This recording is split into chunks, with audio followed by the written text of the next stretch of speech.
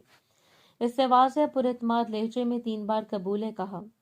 اس نے نکاح قبول نہیں کیا تھا بلکہ آزادی کے معاہدے پر دستخط کیے تھے۔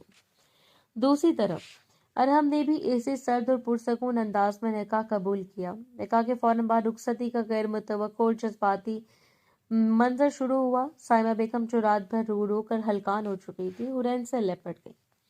میری بچی ہمیشہ خوش رہنا، مجھے معاف کر دینا کہ میں تمہاری مدد نہ کر سکی، ماں نے سسکتے ہوئے کہا۔ حرین نے ماں کو تسلی دی مگر وہ روئی تھی کیونکہ اس کے ذہن میں ارحم کا معاہدہ گونج رہا تھا۔ اس کی رخصتی کی تمام تر جذباتی فضا کے پیچھے اس کے اندرونی آزادی کا احساس مضبوط تھا۔ تمہاری زندگی تمہاری ہوگی، اس نے خود سے کہا۔ صبح کی پہلی کرنیں جب حویلی پر پڑی تو ارحم اور حرین اپنے سفری بیگ کے ساتھ باہر نکلے۔ ارحم اب شیروانی میں نہیں تھا بلکہ ایک نفیس سوٹ میں ملبوس تھا جو اس کے بزنس مین کی شخصیت کا عکاس تھا۔ اس کے چہرے پر وہی عام سنجیدگی تھی مگر اس سنجیدگی کے پیچھے رات کی شدید شرمندگی اور پچھتاوے کا بوجھ تھا۔ خاندان کے تمام افراد ایئرپورٹ کے لیے روانہ کرنے آئے تھے۔ رخصتی کے اس بھیڑ بھرے ماحول میں بھی ارحم نے اپنا وعدہ نبھانے کا عمل خاموشی سے شروع کر دیا۔ جب حرین کی چھوٹی کزن نے اس کے ہاتھ میں ایک پرانی ڈائری دی تو ارحم نے اسے دیکھا، بجائے اس کے کہ وہ کہتا کہ اسے پھینک دو جیسا کہ اس نے بچپن میں کیا تھا۔ اس نے خاموشی سے ڈائری حرین کے ہاتھ سے لی اور اسے اس کے سفری بیگ میں احتیاط سے رکھ دیا۔ یہ پہلا اشارہ تھا کہ وہ اس کی نجی دنیا کا احترام کر رہا ہے۔ ساتھ ہی وہ ایئرپورٹ پہ پہنچے۔ رش میں ارحم نے حرین کا ہاتھ نہیں پکڑا لیکن اس کے ایک قدم پیچھے چلتا رہا جیسے وہ آگے چلنے کی آزادی دے رہا ہو۔ سیکیورٹی چیک پر جب حرین کا چھوٹا بیگ سکین سے گزرنے لگا تو ارحم نے خود آگے بڑھ کر بڑی نفاست سے اس کا پاسپورٹ اور اس کے سارے ضروری کاغذات اپنے ہاتھ میں لے لیے تاکہ اسے کسی پریشانی کا سامنا نہ کرنا پڑے۔ اس نے حرین کو ایک لفظ بھی نہیں کہا مگر بغیر کہے اس کی دیکھ بھال کر رہا تھا۔ حرین نے یہ سب کچھ محسوس کیا۔ کیا وہ جلاد ارحم نہیں تھا جو کسی حکمی انداز میں کہتا تھا، ادھر دیکھو، میرے ساتھ چلو؟ یہ ایک ایسا شخص تھا جو فکر مند اور خیال رکھنے والا تھا مگر اپنی غلطی کا کفارہ خاموشی سے ادا کر رہا تھا۔ جب وہ جہاز کی بزنس کلاس میں اپنی سیٹوں پر بیٹھے تو درمیان میں ایک لمبا فاصلہ تھا۔ ارحم نے فوراً اپنے لیپ ٹاپ پر کام شروع نہیں کیا۔ وہ خاموش بیٹھا رہا اور پھر دھیمی آواز میں صرف ایک جملہ کہا، تمہیں بھوک لگی ہوگی، میں نے تمہاری پسند کی لائٹ سینڈوچ منگوا دیے ہیں۔ حرین نے حیرت سے ارحم کو دیکھا۔ اسے اپنے نکاح کی افراتفری میں معلوم ہی نہیں تھا کہ وہ بھوکی ہے۔ یہ چھوٹی سی تفصیل پر توجہ ارحم کی شخصیت کا ایک نیا رخ تھا۔ آپ صرف جلاد نہیں ہیں بلکہ ایک ایسا شخص جو اپنی قیدی کی نہیں اپنے ساتھی کی فکر مند کر رہا تھا۔ طویل سفر کے دوران حرین نے ارحم کو پہلی بار گہری نظر سے دیکھا۔